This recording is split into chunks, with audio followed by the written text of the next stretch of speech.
کراچی کے علاقے جمشید کوارٹر میں لسبیلا چوک کے قریب سیوریج لائن کے دھماکے سے 8 افراد زخمی ہو گئے جبکہ متعدد دکانیں تباہ ہو گئیں۔ پولیس کے مطابق نعمان مسجد کے سامنے زیر زمین سیوریج لائن میں نماز جمعہ کے بعد زوردار دھماکہ ہوا جس کے نتیجے میں دکانیں اور پکوان ہاؤس کو شدید نقصان پہنچا۔ واقعے کی اطلاع ملتے ہی ریسکیو اور پولیس کی بھاری نفری جائے حادثہ پر پہنچ گئی۔ دھماکے کے باعث خوف و ہراس پھیل گیا۔ پولیس نے دھماکے کی FIR درج کر لی۔ عینی شاہدین کے مطابق دھماکہ مرکزی لسبیلا چوک کے قریب واقع ریسٹورنٹ کے نزدیک سیوریج لائن میں گیس بھرنے کے باعث ہوا۔ 1:30 بجے لوگ نماز پڑھنے کے لیے جا رہا تھا، یہاں پہ اچانک آواز آئی، ہم لوگ اندر کھڑے ہوئے تھے تو دھماکہ ہوا، کچھ لوگ گر گیا، کچھ لوگ زخمی ہو گیا، وہ لے کے گیا، ابھی کوئی پتہ نہیں، اب کام ہو رہا ہے، اللہ کرے آسانی ہو جائے۔ یہ گیس تھا، گیس کا لائن میرے خیال میں یہ پھٹ گیا تھا، لیکن اس کے اندر بہت لوگ گیا تھا، ہم نے خود دیکھا تھا، پھر کچھ بندے تھا ان لوگوں کو ہم نے نکال دیا تھا، جو بندے تھا وہ اندر کوئی بھی گیا ہوگا۔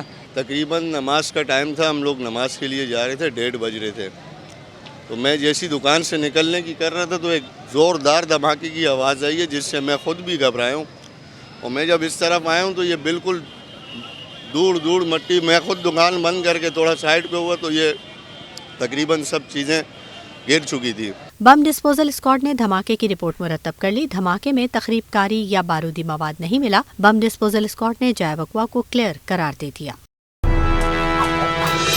میٹرو ون نیوز، ہر پل کی خبر۔